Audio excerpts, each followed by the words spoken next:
కిసాన్ కార్యకర్తల సమావేశం ఏర్పాటు చేయడం జరిగింది. అందుకు పెద్దలు బాపిరాజు గారుతో సహా మేమందరం కూడా హాజరు కావడం జరిగింది.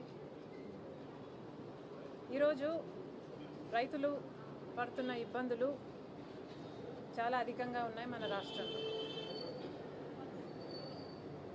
సగటున ప్రతి రైతుకి ఎకరాకు కనీసం 2 లక్షల అప్పు ఉంది. మరి దీని గురించి ప్రభుత్వం ఏం చేస్తుంది? వీళ్ళని ఏమైనా ఆదుకునే ప్రయత్నం చేస్తుందా? వీళ్ళని ఆదుకునే ప్రయత్నం చేస్తే ఇన్ని ఆత్మహత్యలు ఎందుకు జరుగుతాయి? ఈరోజు ఆంధ్ర రాష్ట్రం రైతుల ఆత్మహత్యల్లో దేశంలోనే నెంబర్ 1 స్థానంలో ఉంది. ఒక స్టడీ ప్రకారము 1000 కంటే పైగా ఆత్మహత్యలు, రైతుల ఆత్మహత్యలు ఆంధ్రప్రదేశ్లో జరుగుతున్నాయి. మరి వీటన్నిటికీ కారణాలు ప్రభుత్వం వెతుకుతుందా? పరిష్కారాలు ప్రభుత్వం చూపుతుందా అంటే శూన్యం. ఎక్కడా ఏమీ కనిపించటం లేదు. అసలు రైతుకున్న ఇబ్బందులు కొండంత అయితే చంద్రబాబు గారు ఇస్తానన్న రైతు భరోసా 20,000 రూపాయలు ఏ మూలకి సరిపోదు. అది కూడా 20,000 ఇస్తానని చెప్పి మళ్ళీ దానికి కూడా కేంద్రం ఇచ్చేదానికి లింకు పెట్టారు చంద్రబాబు గారు.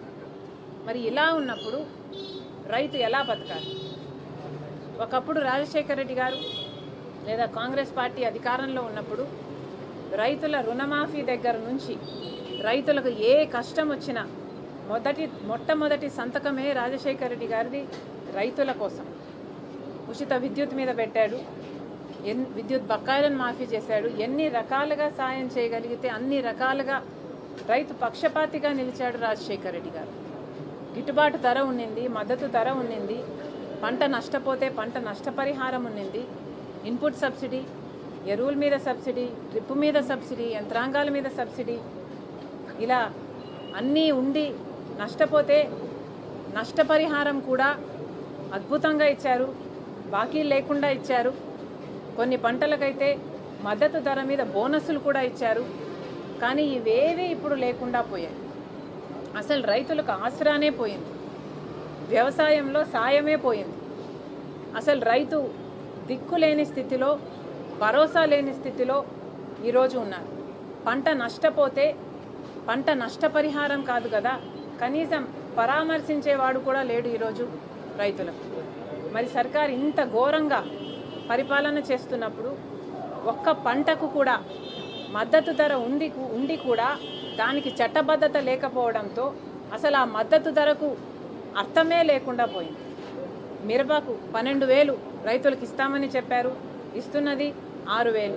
జొన్నలు 3,300 మద్దతు ధర ఉంటే 2,000 రైతుకు అందుతుంది. అలాగే పొగాకు 18,000 కూడా పలికింది, కానీ రైతుకు వస్తున్నది మాత్రం 4,000, 5,000 ఇలా వస్తుంది. పత్తి 7,000 మద్దతు ధర ఉంటే 5,000 కూడా రైతు చేతికి అందటం లేదు. అరటి 30,000 ఉండాల్సింది టన్ను 15,000కే రైతు అమ్ముకుంటున్నాడు. ఇలా ఒక్కటి అంటే ఒక రకంగా కూడా రైతుకు ఏ రైతు సంతోషంగా లేడు. అందుకే రైతుల పక్షాన కాంగ్రెస్ పార్టీ పోరాడాల్సిన అవసరం ఉంది. ఇంత సహాయం, ఇంత సపోర్టు చంద్రబాబు గారు ఈరోజు కేంద్ర ప్రభుత్వానికి ఇస్తున్నారు కాబట్టే ఈరోజు కేంద్ర ప్రభుత్వం నిలబడి ఉంది. చంద్రబాబు గారు కనుక ఈ మద్దతు వెనక్కి తీసుకుంటే కేంద్రంలో బీజేపీ అధికారంలో ఉండే పరిస్థితే లేదు. అయినా కూడా ఇంత మద్దతు ఇస్తూ కూడా చంద్రబాబు గారు సర్కార్ని, కేంద్ర ప్రభుత్వాన్ని నిలబెడుతూ కూడా మన రాష్ట్రానికి మాత్రం కనీసం ఏ మేలులు చేసుకోలేకపోతున్నాం. కనీసం యూరియా కూడా మన రైతులకి అందించడం లేదు అంటే ఇక మీరు మద్దతు ఎందుకు ఇస్తున్నట్టు? మీరు అధికారంలో ఎందుకున్నట్టు? చంద్రబాబు గారు సమాధానం చెప్పాలి. ఇలా రైతు సమస్యలు ఎన్నో ఉన్నాయి. ఈ సమస్యలన్నిటి మీద ఉద్యమించాల్సిన అవసరం ఉంది.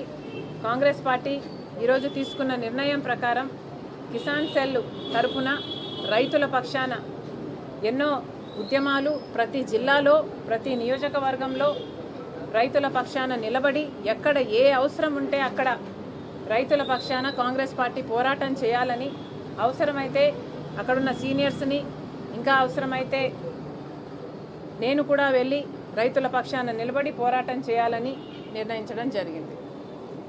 Thank you.